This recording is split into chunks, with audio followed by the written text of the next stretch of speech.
좋은 아침입니다. 옆에 계신 분들과도 인사 나누시겠습니다. 안녕하세요. 아침에 찬양대의 찬송이 마음속에 특별히 위로가 됩니다. 마음이 슬프신가요?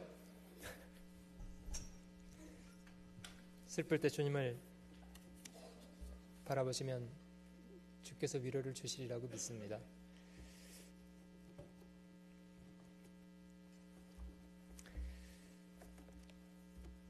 저희 다 함께 마태복음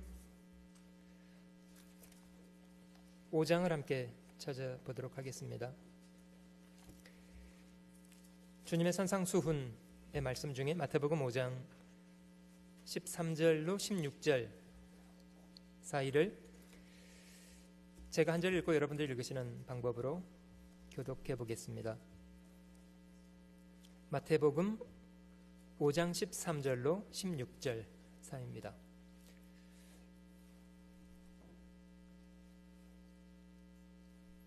제가 먼저 읽겠습니다. 너희는 세상의 소금이니 소금이 만일 그 맛을 잃으면 무엇으로 짜게 하리요? 후에는 아무 쓸데 없어 다만 밖에 버리워 사람에게 밟힐 뿐이니라.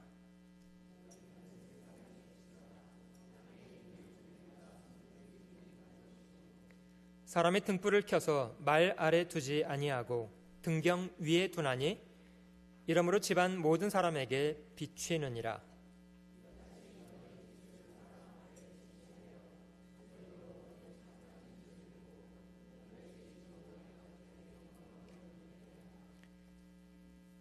제가 기도하겠습니다.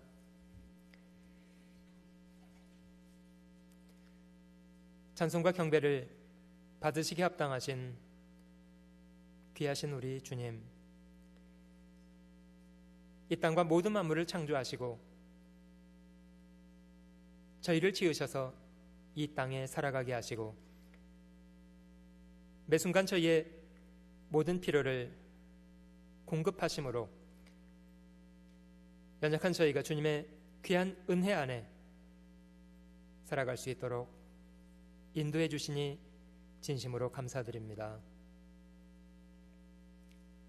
저희가 얼마나 연약한 존재인가를 기억하게 하시고 주께서 저희에게 베풀고 계시는 모든 것들이 얼마나 귀한 은혜인가를 기억하게 하시기를 원합니다. 죄악 가운데 이루어져 있을 때에도 하나님의 원수가 되어서 범죄하는 인생을 살았을 때에도 저희가 알기 전에 주님 먼저 저희를 사랑하시고 저희 죄를 인하여 자신을 십자가에 죽는 데 내어주시고 주님이 스스로 당하신 고난과 거룩하신 희생으로 주님 흘려주신 피로 저희의 모든 죄가를 영원히 도말하시고 용서하신 그 은혜를 진심으로 감사드립니다. 주님은 저희를 지으신 분이시며 자신의 핏값으로 값을 주고 저희를 멸망으로부터 사주신 저희의 주님이십니다. 저희 삶의 주권이 주님께 있다는 것을 잘 기억하게 하시고 더 이상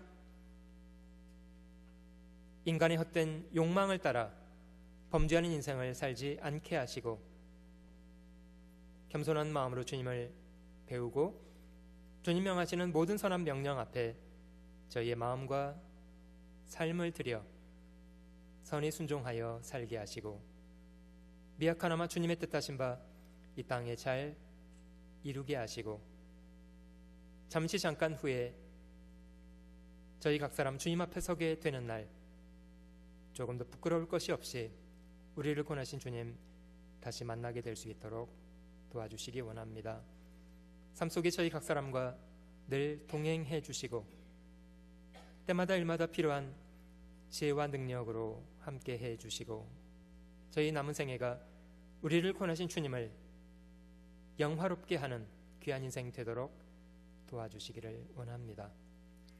많은 어려움 가운데 있는 사람들 주께서 그 속에 친히 위로해 주시고 새로운 용기를 가지고 담력을 얻어 이 거친 세상 이겨낼 수 있도록 저희 각 사람과 함께 해주시기를 더욱 기도합니다. 이 시간도 저희 각 사람에게 합당하신 말씀으로 귀한 은혜로 주님의 사랑으로 우리 심령 가운데 채워주셔서 우리가 마땅히 주님 앞에 어떻게 살아가야 할 것을 돌아볼 수 있도록 도와주시기를 원합니다. 모든 것을 주님의 자비로우신 손길에만 의지합니다. 언제나 변함없이 저희를 사랑하시는 우리 구주 예수님의 귀하신 이름으로 기도 올립니다. 아멘.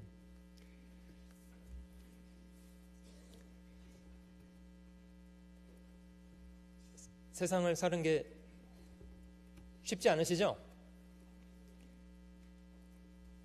더군다나 그리스도인으로 세상을 산다는 것은 결코 쉬운 일은 아니라고 생각됩니다.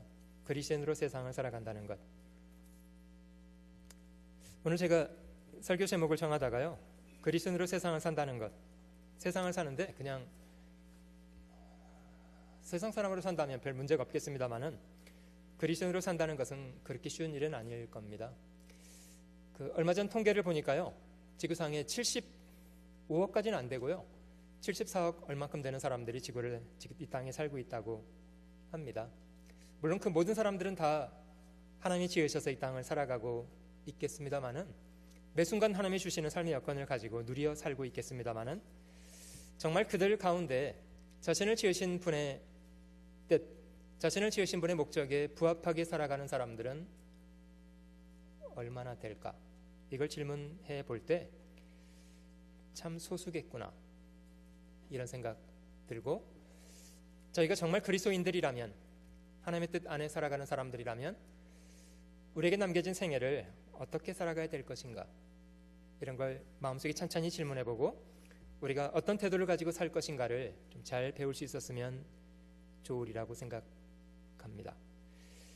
이 산상수훈의 주님의 말씀 가운데 주님이 그리스도인들에게 기대하시는 삶의 방식을 조금 엿볼 수 있는 부분을 오늘 저희가 읽었습니다.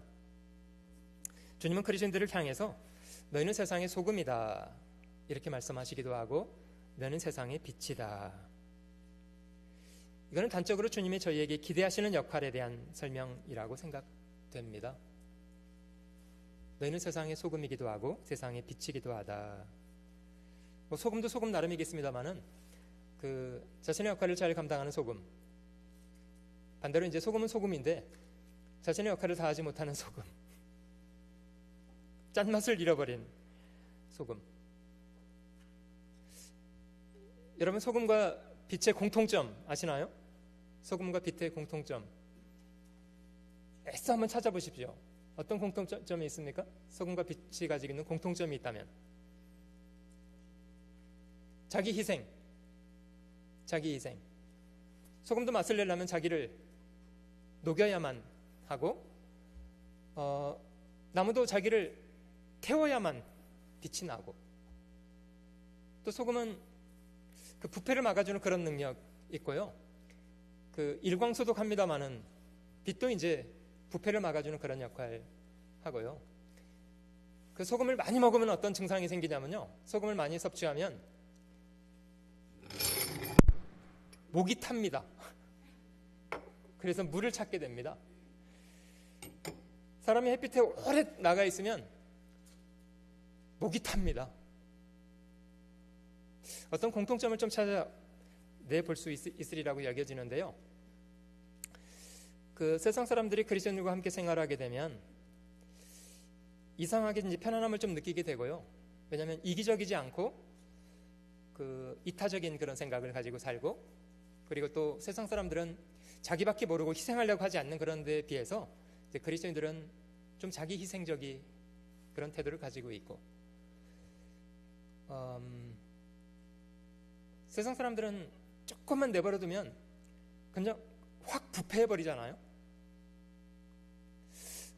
정말 말도 지저분하고 생각도 지저분하고 행동거지도 지저분하고 더럽게 살려고 하는 반면에 이제 그리스도인들은 그런 부패를 가로막고 서 있고, 또 한 가지는요, 그리스도인들과 함께 생활하다 보면 점점 어떤 것에 갈증을 느끼게 됩니다. 목이 마르게 됩니다. 하나님에 대한 목마름, 그걸 배울 수 있도록 하는 사람들, 그리스도인들이라고 생각이 됩니다. 저희가 그런 그리스도인의 역할을 잘 감당하려면 잘 기억해야 될 것들, 물론 저희가 세상 안에 살고 있습니다만은 어떻게 세상 속에서 살 것인가에 대한 이제 그런 자세를 조금 잘 생각을 정돈할 수 있으면 좋으리라고 생각합니다. 그 하나님은 역사의 시작 때부터 이제 구별해 가시는 그런 역사를 하고 계시고요.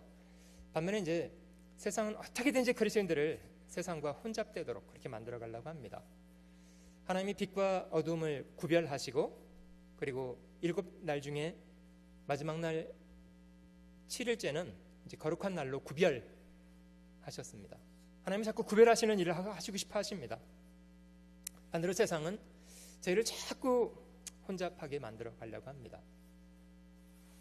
너만 특별하지 않아. 다 그렇게 사는 거야. 뭘 그렇게 맹꽁이같이 살라고 그래. 이제 이런 말로 어떻게 하면 그리스도인들의 생각을 자꾸 세상 세속화 되게 만들어서 세상 사람들 비스무리하게 살도록 그렇게 만들어 가려고 합니다. 창세기를 저희가 읽어보면 세상에 많은 사람들이 있었습니다만은 그 중에 이제 비록 소수였지만 하나님 편에 서 있었던 그런 사람들의 이야기가 있습니다. 아담의 아들 가운데는 바르게 제사를 드렸던 아벨이라는 사람 있었고, 비록 형한테 맞아 죽은 이후에 하나님이 그 죽은 아벨 대신 아담에게 이제 셋이라는 아들을 주셨고, 그 셋의 자손들이 하나님을 섬기고 살기도 했고요.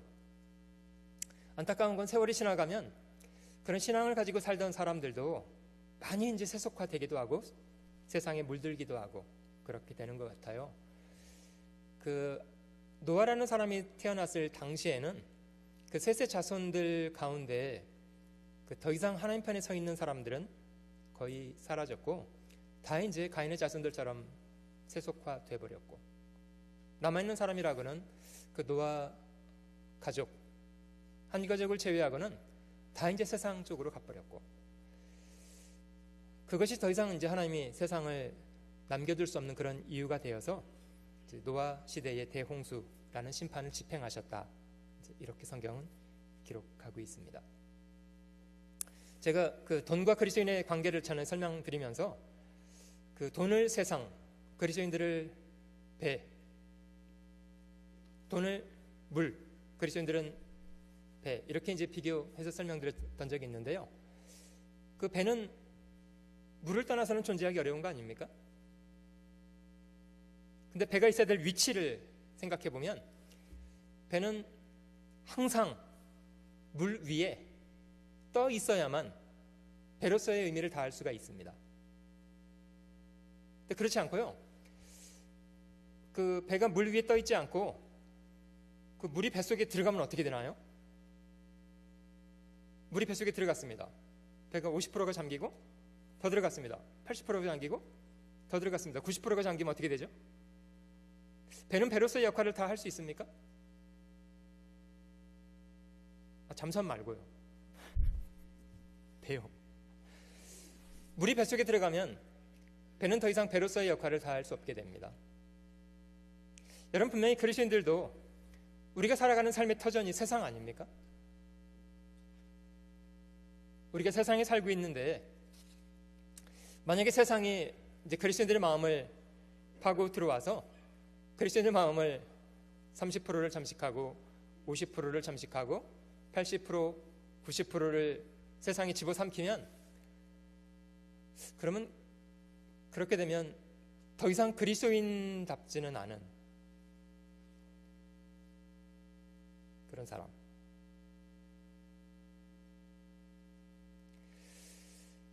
하나님이 저희를 세상으로부터 불러냈다는 것은 분명한데요, 어떤 역할을 기대하시는가, 이거는 좀 진지하게 생각해 볼 부분이라고 여겨집니다. 15절 말씀에 사람의 등불을 켜서 말 아래 두지 아니하고 등경 위에 두나니 이러므로 집안 모든 사람에게 비추느니라.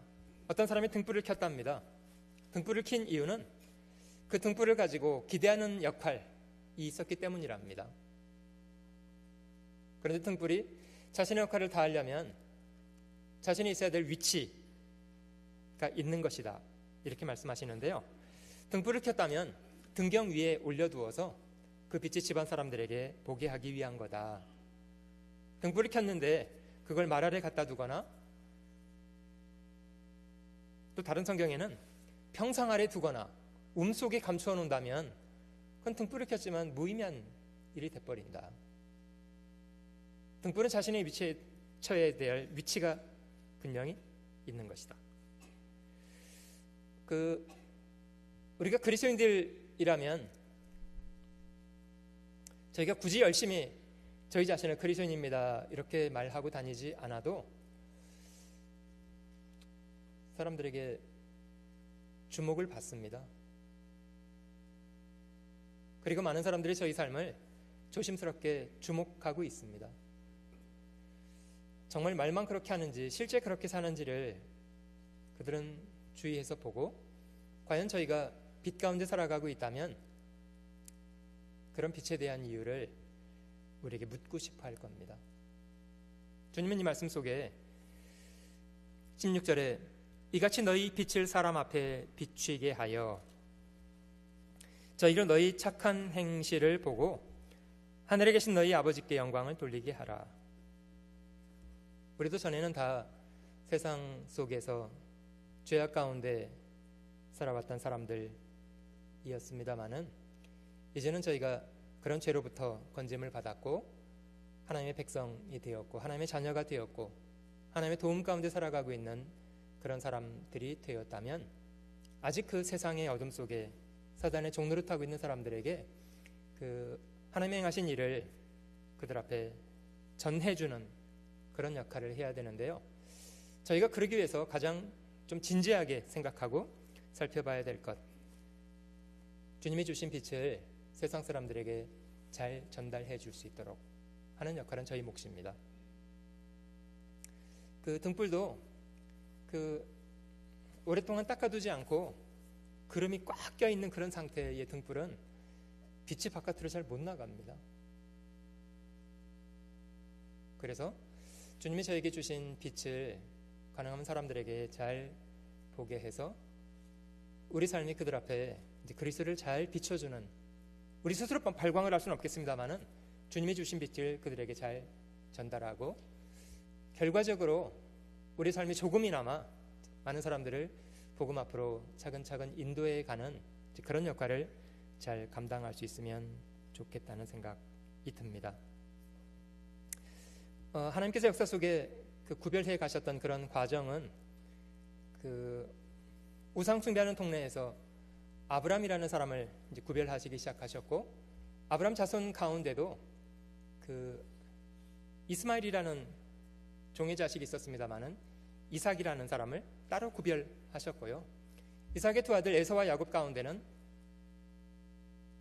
장자였지만 축복의 가치를 잘 몰라서 동생 야곱에게 이제 빼앗겼던 사람, 에서라는 사람이 있었습니다.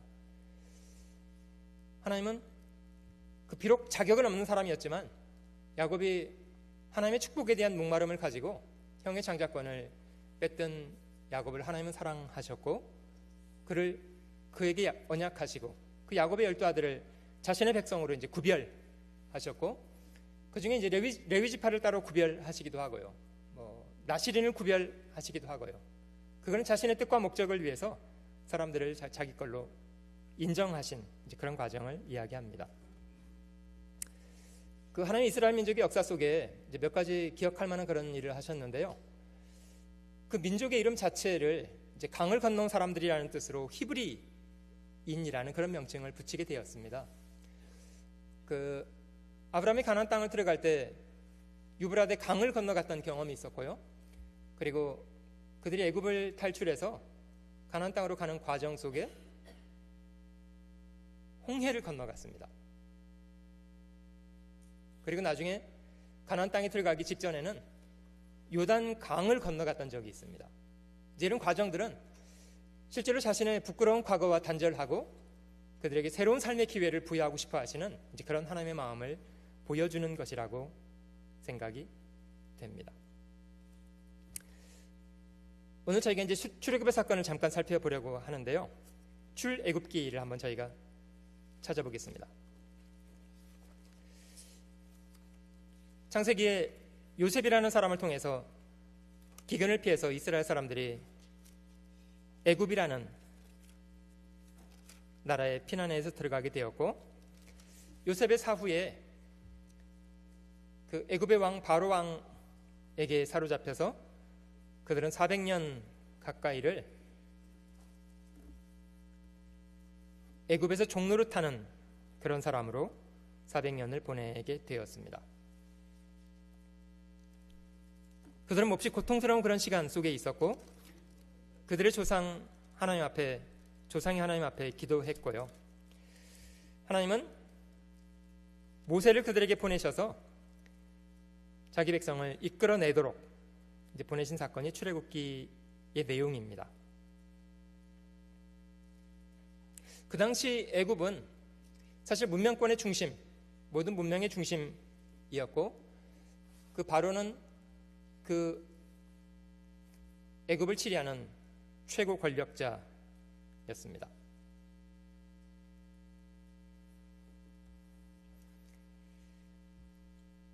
출애굽기, 하나님 모세를 보내셨던 과정을 잠깐 살펴볼게요.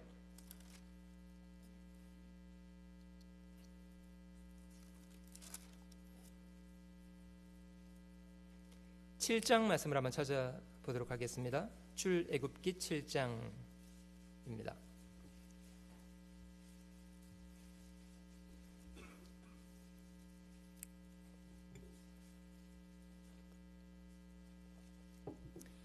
그 당시 애굽의 바로 왕은 보통 내기는 아니었고요. 마음이 대단히 완고하고 교만한 그런 사람이었습니다. 아마 그런 이유 때문에 하나님의 모세를 통해서 10가지 재앙을 차근차근 내리는 과정 속에 모세는 완강하게 대적했고, 그런 이유 때문에 하나님은 10가지 재앙을 통해서 자신의 하나님 되심을 명백하게 증거하실 수가 있었습니다. 전체 10가지 재앙이 내려졌는데요. 이 순서를 조금 기억해 보시는 것은 여러분들이 전체적으로 이야기를 이해하는 데 도움이 되겠습니다. 첫 번째 재앙 무엇이었는지 기억나십니까? 피. 날강을 피로 만드는 것이 첫 번째입니다. 두 번째는요? 개구리. 세 번째는 이. 네 번째는 파리. 이 10가지를 이렇게 기억하시면 좋겠습니다. 제일 처음 4가지가 이어져 내려졌고, 바로가 타협안을 제시한 것이 첫 번째가 등장하고요. 그리고 또 3가지 재앙이 내려지고 나서 두 번째 타협안이 또 나옵니다. 4, 3, 2, 1. 이 순서대로 바로는 끊임없이 모세에게 타협안을 내놓았는데요. 모세는 그런 바로의 타협안 앞에 동조하지 않았습니다. 자, 첫 번째가 이제 날강을 피로 만드는 사건이었고, 두 번째는 개구리, 세 번째는 이 파리입니다. 자, 8장 25절 한번 넘어가 보시면요. 출애굽기 8장 25절 한번 넘어가 볼게요.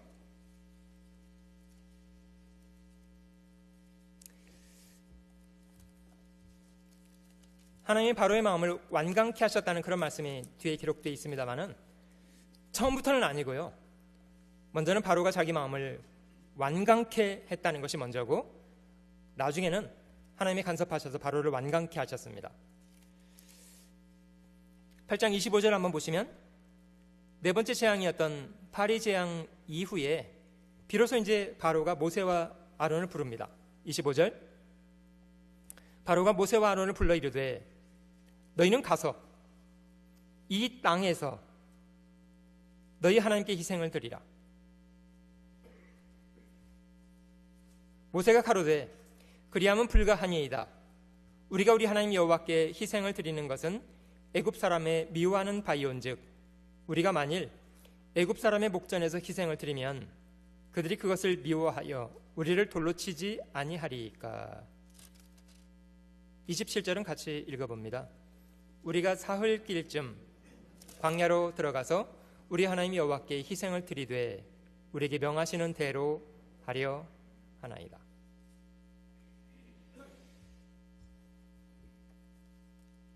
28절 바로가 가로되 내가 너희를 보내리니 너희가 너희 하나님 여호와께 광야에서 희생을 드릴 것이나 너무 멀리는 가지 말라.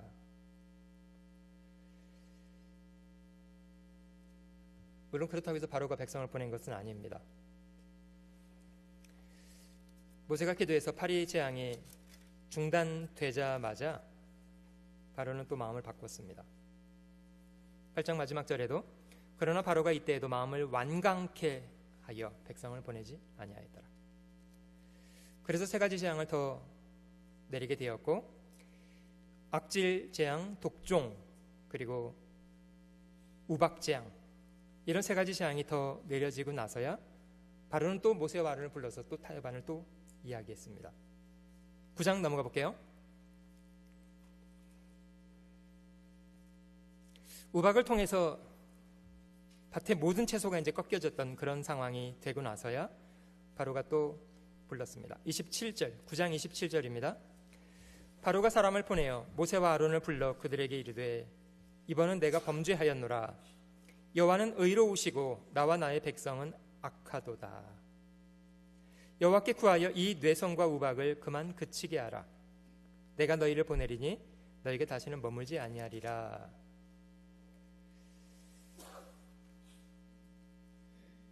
그러나 말뿐이었습니다. 34절 넘어가 보시면 바로가 비와 우박과 뇌성에 그친 것을 볼 때에 다시 범죄하여 마음을 완강케 하니 그와 그 신하가 일반이라. 바로의 마음이 강팍하여 이스라엘 자손을 보내지 아니하였으니 여호와께서 모세에게 말씀하신 것과 같더라.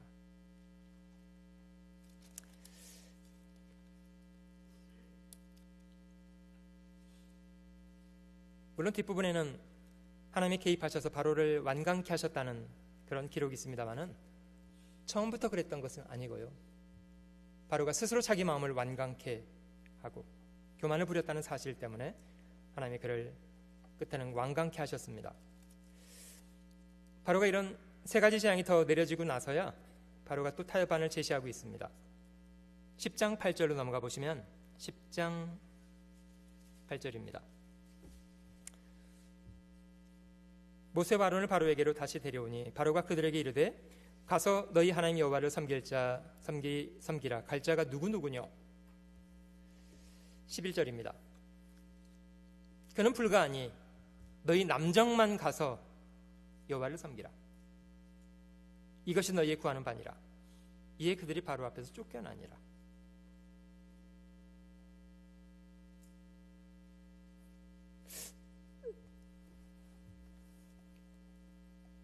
처음에는 이 땅에서, 두 번째는 가긴 가되 남자들만 가라. 그리고 그 다음에 메뚜기와 흑암 재앙이 내려지고 나서는 바로가 또 타협안을 제시합니다. 10장 24절 보시면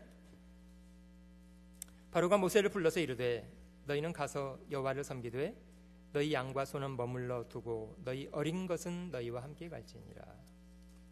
짐승들은 내버려 두고 사람들은 다 가라. 그것조차도 이제 모세는 타협하지 않고 처음에 하나님께서 말씀하셨던 대로 하나님께 주시는 모든 것을 다 가지고 가겠습니다.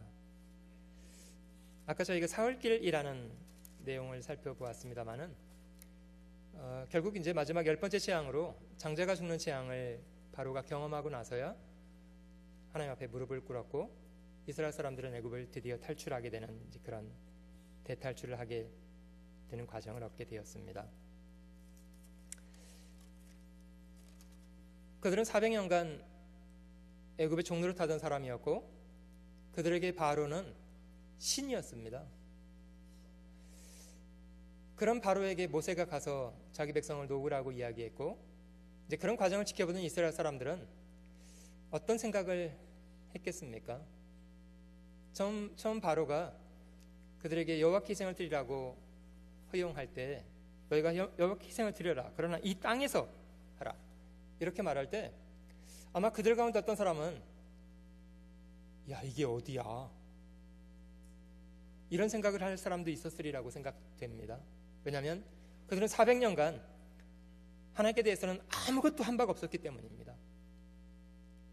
그런데 바로가 용납했고 하나님께 제사를 드리는 것을 허용했고, 아마 그러면 그들 중에서는 이 정도 바로가 용납을 한다는 것은 기적이 일어난 거다, 이렇게 생각할 만했겠습니다마는 모세는 타협하지 않고 하나님께서 명하시는 대로 재앙을 내렸고요.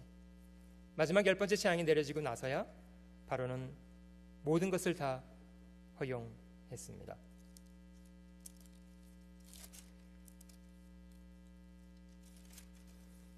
마지막 10번째 재앙을 한번 찾아볼게요.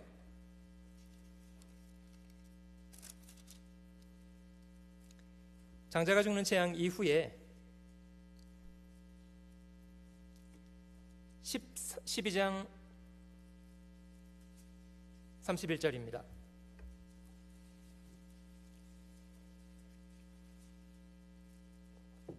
12장 31절. 밤에 바로가 모세와 아론을 불러서 이르되 너희와 이스라엘 자손은 일어나 내 백성 가운데서 떠나서 너희의 말대로 가서 여호와를 섬기며 너희의 말대로 너희의 양도 소도 몰아가고 나를 위하여 축복하라.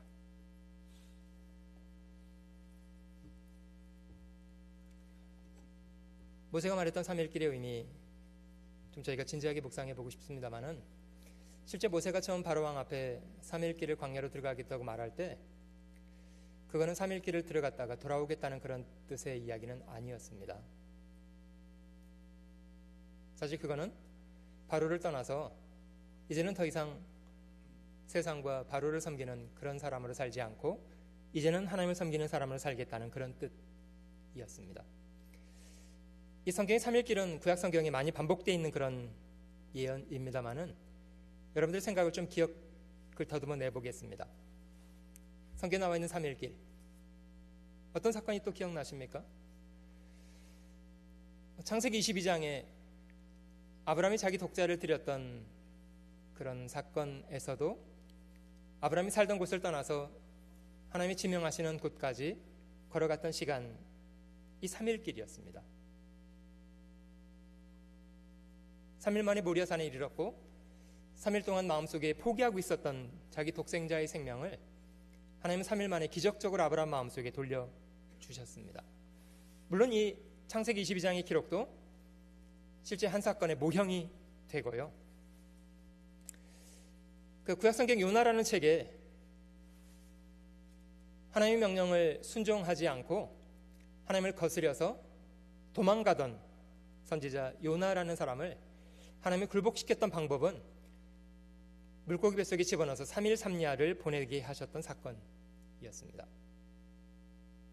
사실 그 사건 직후에 요나는 더 이상 하나님을 거역할 수 없다는 것에 대해서 인식하게 되었고, 요나는 하나님 앞에 굴복해서 가나안 대로 니느웨에 가서 그들에게 심판을 경고하는 일을 했습니다. 주님이 그 사건을 인용하시면서 인자가 밤낮 사흘을 땅 속에 있으리라, 이렇게 말씀하셨는데요. 이 3일이라는 시간은 그리스도인들에겐 이런 의미가 있는 시간입니다. 주님의 죽으심과 부활이라는 사건, 여러분, 죄인에게 있어서 주님의 죽으심과 부활이라는 사건은 자신의 죄에 대한 하나님의 심판과 용서를 의미합니다. 그리스도인들이 주님의 죽으심과 부활이라는 사건을 경험하게 되면 그는 더 이상 과거 자신이 살던 죄악의 사람으로서는 더 이상 살 수 없는 그런 사람이 됩니다.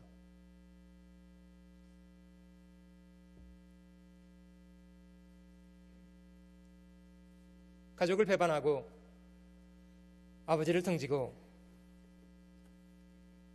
자신의 욕망을 따라서 허랑방탕한 삶을 동경해서 세상으로 갔다가 돌아왔던 사람, 아버지가 자기를 용서하고 다시 아들로 받아주게 되었을 때 그는 더 이상 과거로 돌아갈 수 없는 사람이 되어버렸습니다. 여러분, 이것이 그리스도인들에게 주어진 3일이라는 시간의 의미입니다. 만약 이스라엘 사람들이 바로 왕의 속박으로부터 떠나서 3일 길을 걸어서 하나님께로 가게 된다면 그는 더 이상 애굽으로 돌아올 수 있는 사람은 아닙니다. 아마 그걸 원하셨기 때문에 하나님은 반복적으로 모세를 통해서 3일 길 이야기를 하셨다고 생각됩니다. 두 번 반복되어 있는데요. 한 구절을 더 확인해 볼게요. 출애굽기 아까 8장에서 이제 3일 길에 대한 기록을 살펴보았습니다만은 8장 27절에 사흘길 광야로 들어가겠다 이런 말씀이 있습니다만은 한 구절을 더 살펴보겠습니다. 출애굽기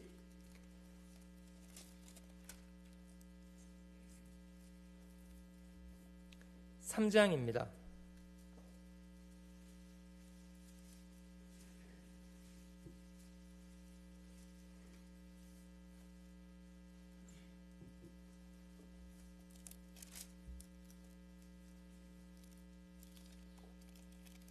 출애굽기 3장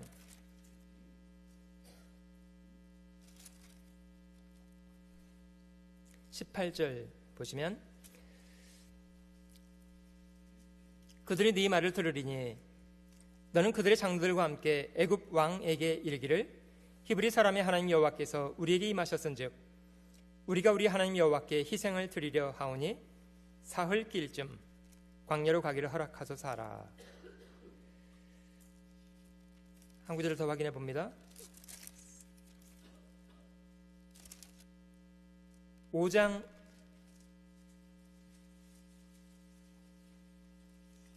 1절입니다. 그 후에 모세와 아론이 가서 바로에게 이르되 이스라엘 하나님 여호와의 말씀에 내 백성을 보내라. 그들이 광야에서 내 앞에 절기를 지킬 것이니라 하셨나이다. 바로가 가로되 여호와가 누구관데 내가 그 말을 듣고 이스라엘을 보내겠느냐. 나는 여호와를 알지 못하니 이스라엘도 보내지 아니하리라. 그들이 가로되 히브리인의 하나님이 우리에게 나타나셨은즉 우리가 사흘길쯤 광야로 가서 우리 하나님 여호와께 희생을 드리려 하오니 가기를 허락하소서.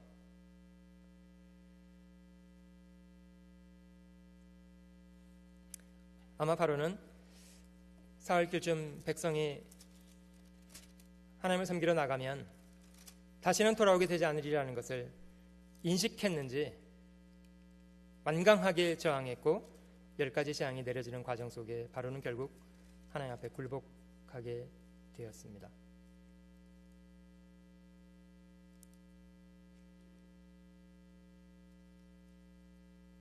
우리의 삶 속에도 우리 주변에 함께 생활하는 사람들이 저에게 끊임없이 바로 같은 그런 타협안을 말할 수 있으리라고 생각합니다. 그 정도도 잘하는 거야. 너만 특별하지 않아. 적당한 선에서 해.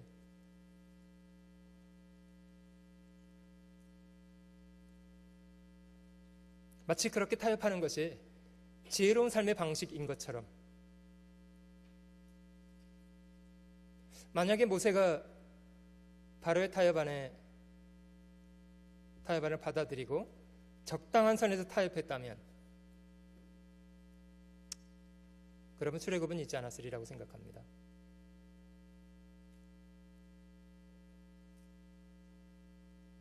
모세는 하나님의 약속을 분명하게 기억했고 바로의 타협안에 굴복하지 않고 하나님께서 말씀하신 그대로 하겠다는 분명한 태도를 가지고 있었습니다.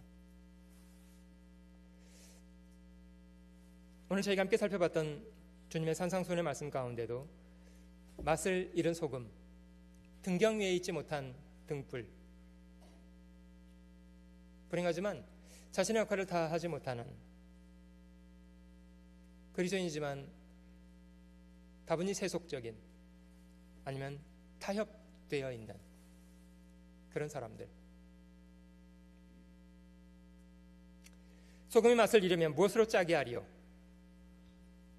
아무 쓸데없어 다만 바뀌어버리워 사람에게 밟히게 된다. 등불은 켰는데 자신의 역할을 다 하지 못하는 등불. 등경 위에 있지 못하고 말 아래 감춰져 있거나 평상 위에 있거나 움막에 감춰져 있거나. 물론 성경에도 살펴보시면 재산 문제 때문에 아브라함을 떠났던 창세기 롯이라는 인물이 있습니다. 개인적으로 의인이었잖아요.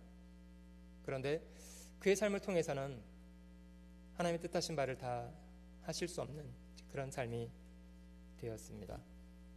결국 재산조차도 못 지키고 소돔이 멸망할 때 겨우 자기 목숨 얻어 나오는 그런 사람 되었습니다. 열매 없는 포도나무 가지.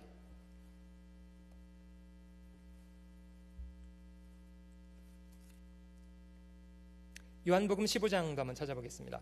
요한복음 15장.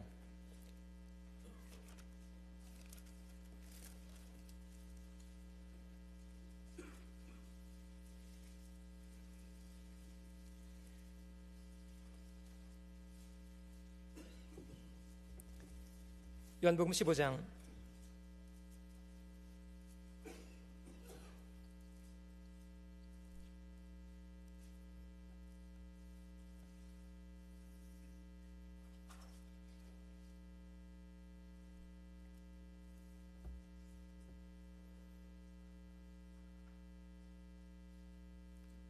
15장 1절 말씀입니다.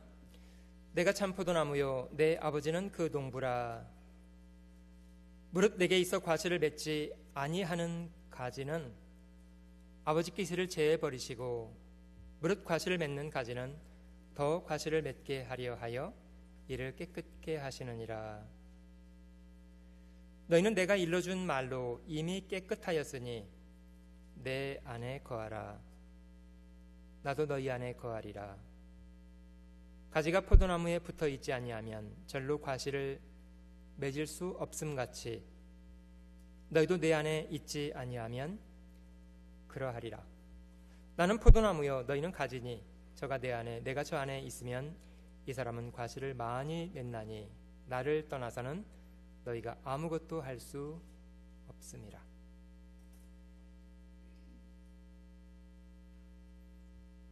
구약성경 에스겔 15장에도 그 포도나무 가지에 대해서 말씀하시면서 사실 나무 중에 포도나무 가지처럼 볼품 없고 다른 용도에 쓸 수 있는 그런 용도가 없는 나무는 없습니다. 왜냐하면 우리가 아는 대로 이제 덩쿨 모양이잖아요. 다른 목재들은 뭐 집을 만드는데 제목으로도 쓰고 이렇게 하겠습니다만은 포도나무는 이제 그렇게 쓸 수 있는 용도는 없습니다. 그런 포도나무가 열매를 맺지 못한다는 거 참 큰 불행이라고 생각이 들고요. 저희가 출애굽의 과정을 지금 살펴보고 있습니다만은 이스라엘 사람들은 이제 그런 과정을 통해서 애굽을 떠나서 약속의 땅으로 가고 있는 중에도 그들은 가나안 땅을 바라보고 가기보다는 애굽을 동경하고 애굽을 그리워하고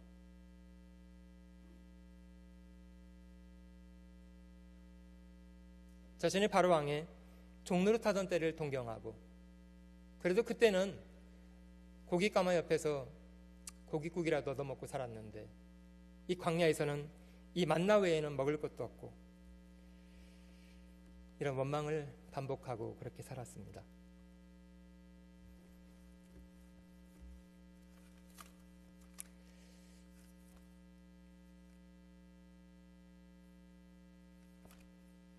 주님 말씀하신 것처럼 저희가 그리스도인으로 구별이 되었다면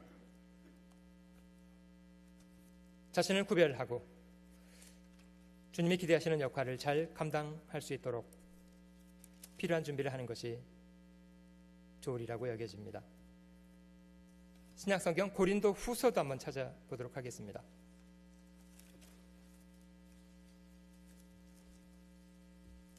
신약성경 고린도 후서 찾아볼게요.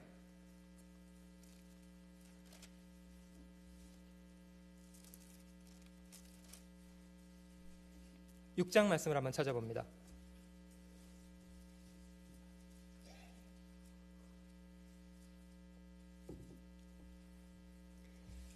주님이 그리스도인들에게 기대하시는 그런 새로운 삶의 방식에 대한 것 저희가 좀 살펴보려고 합니다.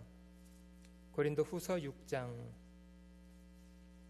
14절 말씀부터 제가 좀 읽어보겠습니다.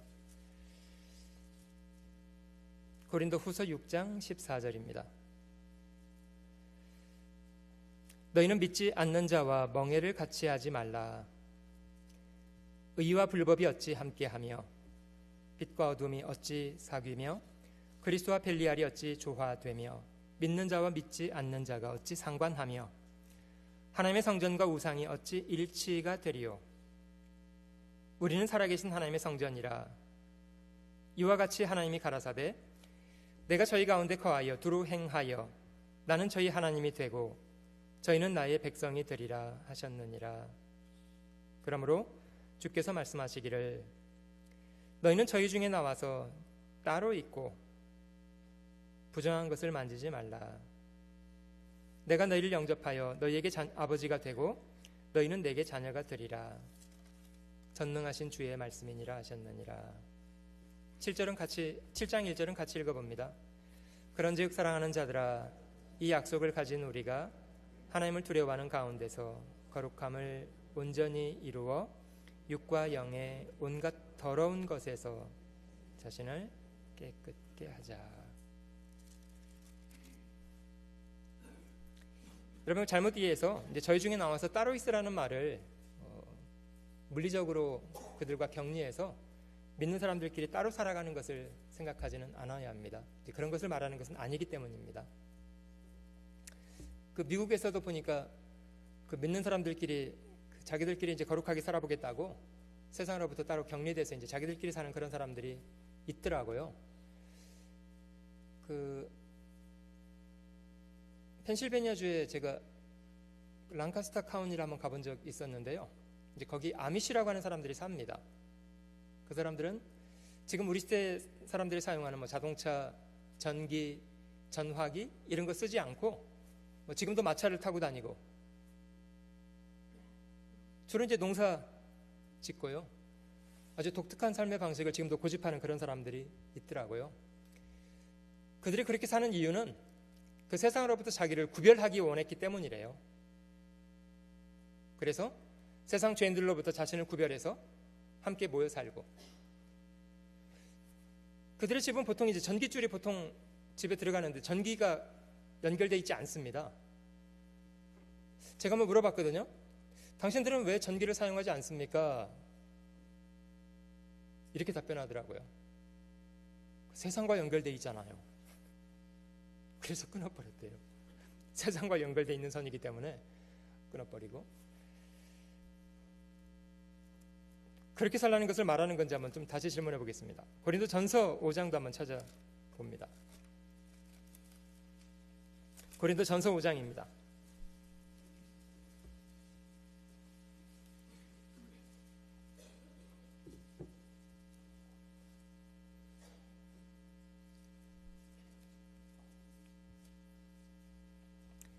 고린도 전서 5장 9절입니다. 내가 너에게 쓴 것에 음행하는 자들을 사귀지 말라 하였거니와, 이 말은 이 세상에 음행하는 자들이나 탐하는 자들과 토색하는 자들이나 우상 숭배하는 자들을 도무지 사귀지 말라 하는 것이 아니니, 만일 그리하려면 세상 밖으로 나가야 할 것이니라.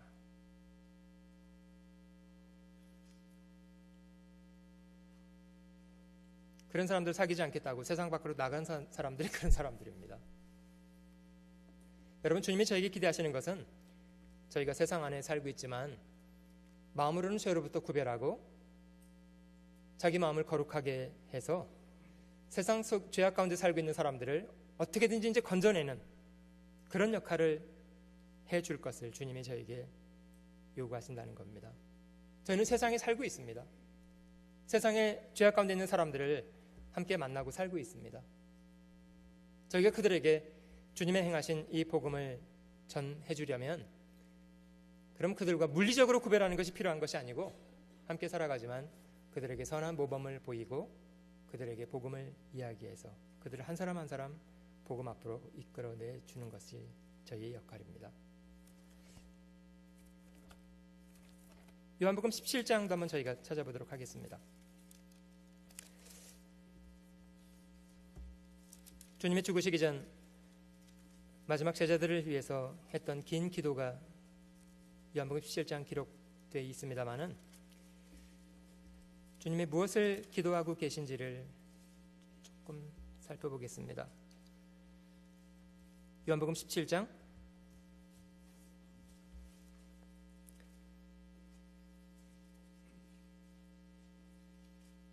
3번 반복되어 있는 단어를 주의해 보시면 주님이 기도하시는 내용이 무엇인가를 잘 이해하시리라고 생각됩니다.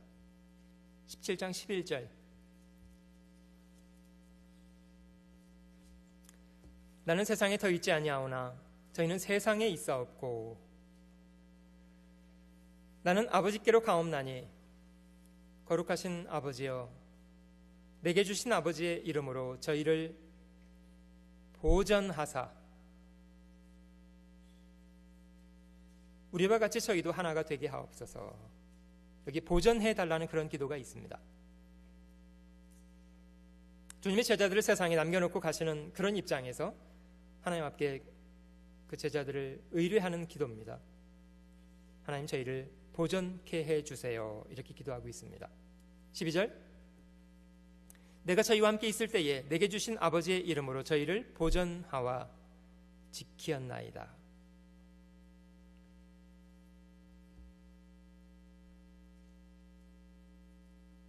14절 15절 내가 아버지의 말씀을 저희에게 주었사오매 세상에 저희를 미워하였사오니 이는 내가 세상에 속하지 아니함 같이 저희도 세상에 속하지 아니함을 인함이니이다. 15절 말씀은 같이 읽어봅니다. 내가 비옵는 것은 저희를 세상에서 데려가시기를 위함이 아니요 오직 악에 빠지지 않게 보전하시기를 위함이니이다. 그리스도인들이 다시 세상 죄악 가운데 빠지지 않도록 보전케 해달라. 주님은 그것을 기도하고 계십니다. 사실 저희가 연약한 사람들이기 때문에요. 저희는 구원받은 이후에도 다시 죄악에 물들고 빠질 수 있는 위험성을 안고 있습니다. 그런 이유 때문에 주님이 저희가 서로 모일 때마다 서로 더러운 발을 씻기고 이런 노력을 하라고 그러잖아요. 이미 모욕한 사람은 발밖에 씻을 필요가 없다 이렇게 주님 말씀하셨는데 사실 저희는 세상을 발로 딛고 살고 있는 사람들입니다. 저희가 경건을 유지하기를 원해도 세상을 살다 보면 저희 마음속에 죄에 오염되는 부분이 있습니다. 그래서 저희가 서로 모이고 서로 발을 씻겨주고 서로 붙잡아주고 그렇게 사는 거 아니겠습니까? 근본적으로 주님이 저에게 원하시는 것은 세상으로부터 저희를 구별하고 구별된 사람처럼 살아줄 것, 그것이 주님이 저희를 향한 기대라고 생각됩니다.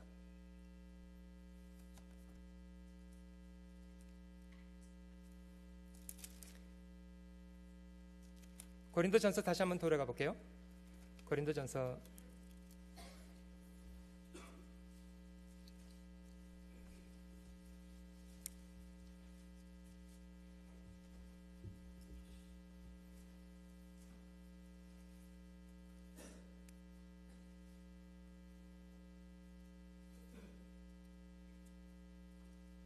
10장을 한번 찾아보겠습니다. 고린도전서 10장을 찾아볼게요.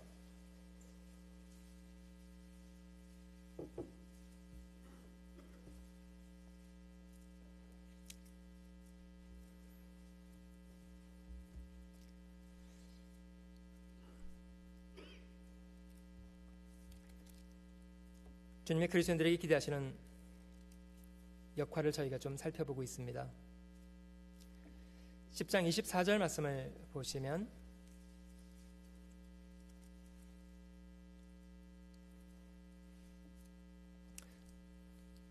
누구든지 자기의 유익을 구치 말고 남의 유익을 구하라.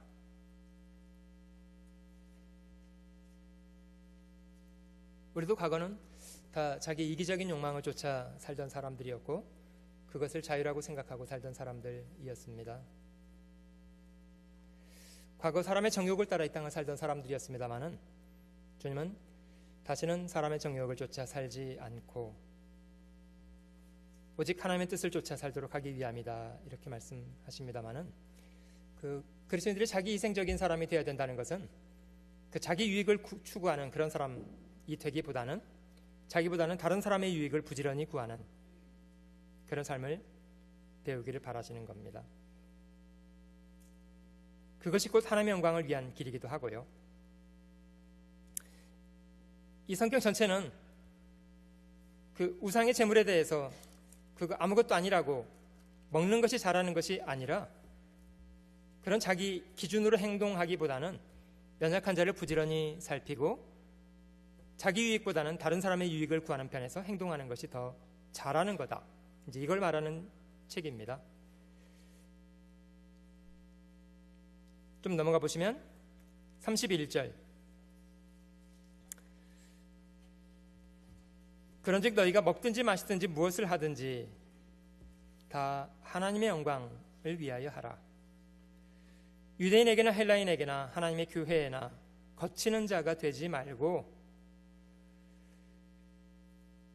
나와 같이 모든 일에 모든 사람을 기쁘게 하여 나의 유익을 굳이 아니하고 많은 사람의 유익을 구하여 저희로 구원을 얻게 하라.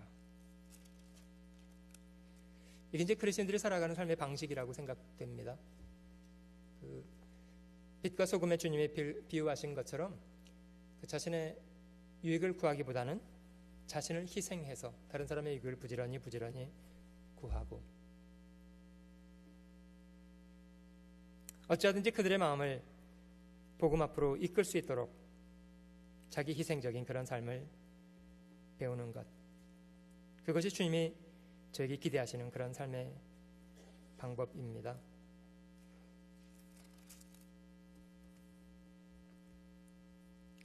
주님도 자기 유익을 구하기보다는 죄인들을 위해서 자기 목숨을 내어주시는 그런 희생을 스스로 감당해 주셨습니다마는 저희가 그런 주님을 기억하고 먼저 교회 안에서 주님의 모범을 따라 복음을 전하는 데 인생을 드렸던 그런 사람들을 본받아서 저희도 배워야 되리라고 생각합니다. 11장 1절 말씀도 보겠습니다. 11장 1절. 내가 그리스도를 본받는 자 된 것 같이 너희는 나를 본받는 자 되라. 여러분, 저희가 세상 속에 살면서 죄에 타협하지 않고 그리스도의 신앙의 양심을 지키고 산다는 것이 결코 쉬운 것만은 아닙니다. 사실 고단하고 어려운 부분이라고 생각합니다. 너무나 많은 타협들이 저희 주변에 벌어지고 있고 마치 신앙을 가지고 살아가는 것이 어리석은 삶이 될 것처럼 사람들이 평가하기도 하고요. 자칫 저희도 주님이 나를 어떻게 평가하실 건가에 대한 기준보다는 다른 사람들이 어떻게 나를 평가할 건가에 대해서 생각할 수 있습니다.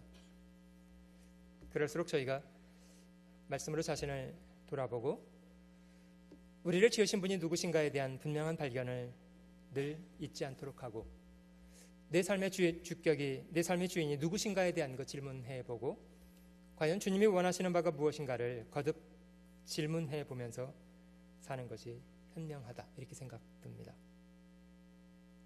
우리 삶 속의 가장 중요한 발견은 자기 삶에 대한 주격, 나를 지으신 분이 누구신가에 대한 것을 발견하는 것 중요한 거라고 생각합니다. 비록 우리에게 주어진 인생입니다마는 우리 삶이 누가 주인이신가 질문해 봐야 되리라고 생각됩니다.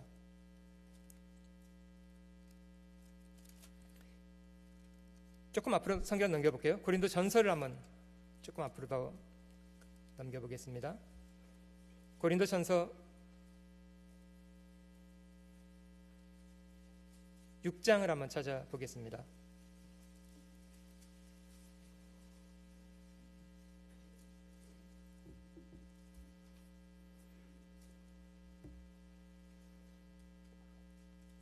고린도전서 6장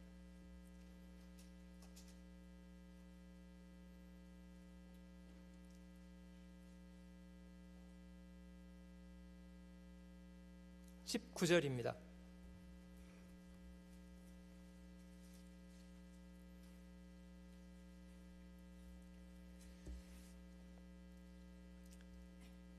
너희 몸은 너희가 하나님께로부터 받은 바 너희 가운데 계신 성령의 전인 줄을 알지 못하느냐.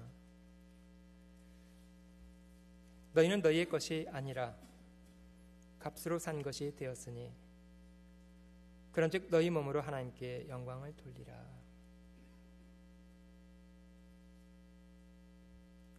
그 옛날 주님 앞에 서 있던 유태인들이 했던 것처럼 입으로는 주님이라고 부르지만 실제 마음이나 삶 속에는 주님의 주권을 인정하지 않았던 사람들, 우리가 그런 악한 본을 쫓아가지는 말았으면 좋겠습니다.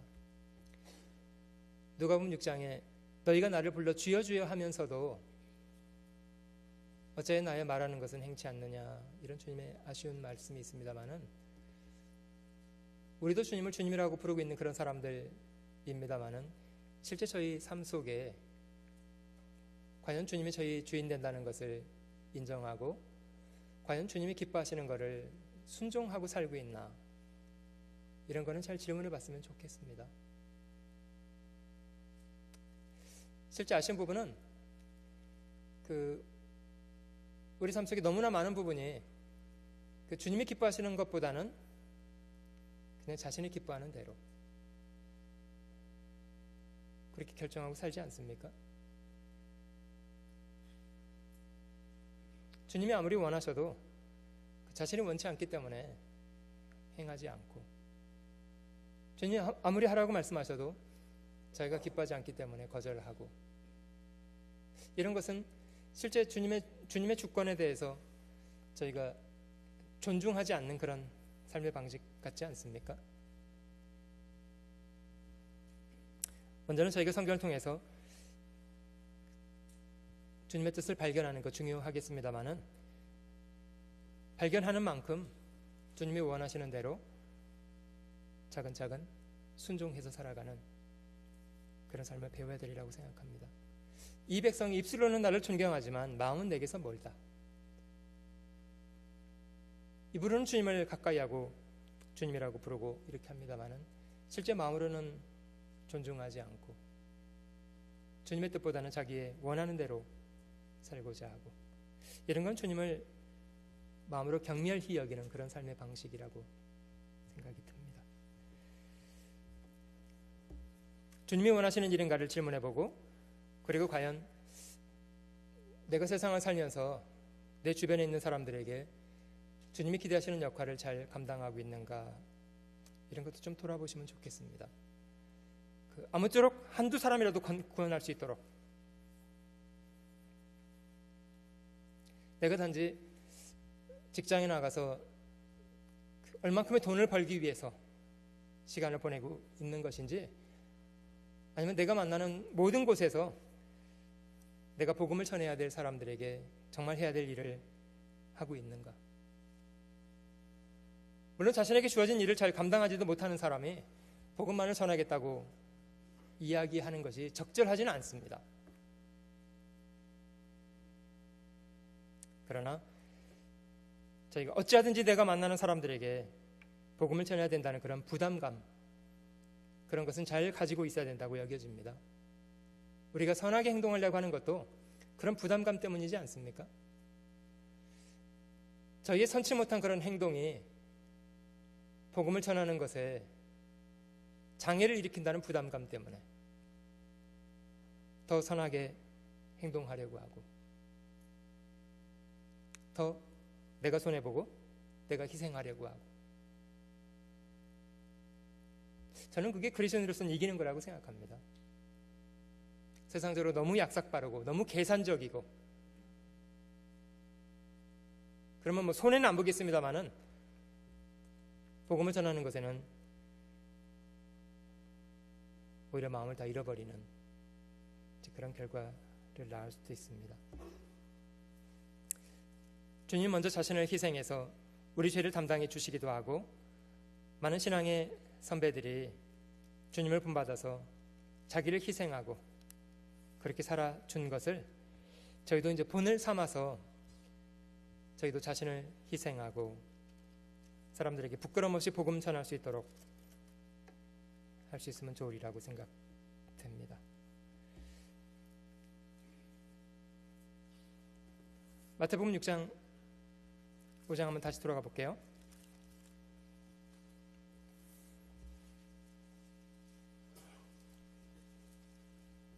마태복음 5장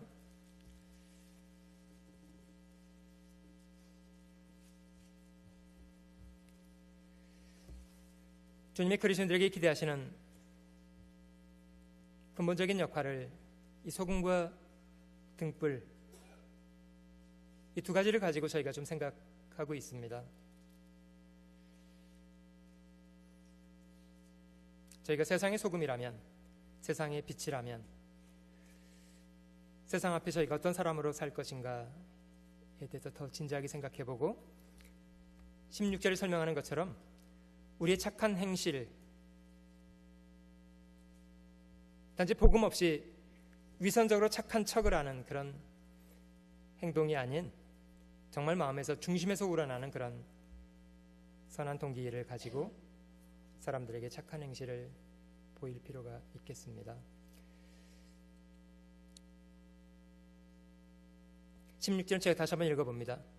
이같이 너희 빛을 사람 앞에 비추게 하여 저희로 너희 착한 행실을 보고 하늘에 계신 너희 아버지께 영광을 돌리게 하라. 혹 저희가 정말 본심에서 우러나는 선한 행실을 하더라도 처음부터 어떤 사람들에게는 위선이다, 가식적이다, 이렇게 평가받을 수도 있으리라고 생각합니다. 그런데 시간이 지나가도 변치 않는 그런 태도를 저희가 보이게 된다면 그들 중에 어떤 사람은 저희의 그런 진실함에 대해서 발견하게 되리라고 생각됩니다. 그러면 하나님도 그 마음을 주장하셔서 그 마음을 복음 앞으로 이끌어 주시리라고 생각합니다. 너희 착한 행실을 보고, 저희가 그리스도인들이라면 정말 세상 사람들 앞에서 선한 사람, 착한 사람 되는 것이 너무 마땅하다고 생각이 들고, 저희가 그런 이유 때문에라도 더 깨어 구하고 주님께 지혜와 능력을 구하는 그런 마음을 배워야 되겠습니다.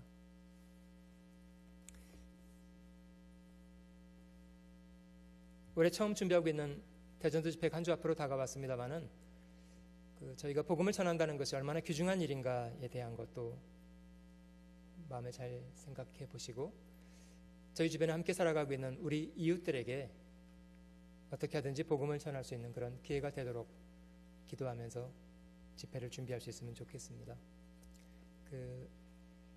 우리가 완전해서 복음 전하는 것은 아니겠습니다만은 우리가 주님 앞에 있다는 것을 기억하면서 그들에게 저희가 입을 벌려서 말하지 않으면 그들 중에 아무 사람도 건지지 못한다는 것을 기억하고, 저희가 좀 용기를 가지고 만나는 사람들에게 복음을 전할 수 있는 그런 기회가 되도록 기도하면서 준비하시면 좋으리라고 생각합니다.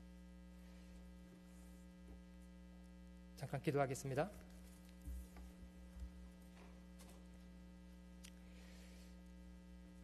귀하신 주님, 세상 가운데 종노릇하던 악한 인생을 살던 저희들을 복음의 귀한 사랑 안에서 건져 구원해 주시고, 비천한 저희들로 천지 만물을 지으신 하나님을 아버지로 섬기며 살게 해주신 귀한 은혜 늘 감사드립니다. 주님, 저희의 연약한 것을 고백하고 저희 어리석은 것을 고백하고 저희의 능력과 지혜로 주님 부탁하신 일을 감당할 수 없다는 것을 주님 앞에 고백합니다. 날마다 주님의 말씀으로 저희 마음을 새롭게 해 주시고 저희를 성령으로 강건케 해 주시고 주님 주시는 풍성한 지혜와 능력을 힘입어 저희 삶 속에 만나는 모든 사람들에게 부끄럼 없이 행하게 하시고 그들에게 주님의 이 귀한 복음을 말하며 살아갈 수 있는 그런 사람 되게 해 주시기를 원합니다. 아무쪼록 저희 주변에 저희가 만나는 사람들에게 입을 열어 복음을 전하게 하시고 살아있는 날 동안 주님의 역사를 건강하게 잘 감당하며 살아갈 수 있도록 저희를 강건케 해 주시기를 원합니다. 주님 10일부터 준비하고 있는 올해 첫 전도 집회 위에 함께 역사해 주시고 주님 저희 각 사람을 복음 전하는 도구로 귀히 사용해 주시고 하나님의 은혜를 갈구하는 많은 사람들이 주님 말씀 앞에 나와서 하나님의 살아계신 것을 발견하고 자신을 돌아보고 하나님의 죄인을 사랑하시는 귀한 사랑을 발견해서 새 생명을 얻게 될 수 있도록 역사해 주시기를 원합니다. 함께 수고하는 모든 형제자매들의 손길 위에 더욱 도와주시고 주님 앞에 서게 되는 날까지 지침 없이 주님 부탁하신 일 잘 감당하며 행하도록 도와주시기를 원합니다. 주님 하루의 남은 시간들 은혜 가운데 품어주시고 저희가 더욱 주님을 겸손히 배우고 순종하여 하루의 남은 시간 살아갈 수 있도록 인도하시옵소서. 모든 것을 감사드리며 변함없이 저희를 사랑하시는 우리 구주 예수님의 거룩하신 이름으로 기도드립니다. 아멘. 찬송가 400장을 같이 하겠습니다.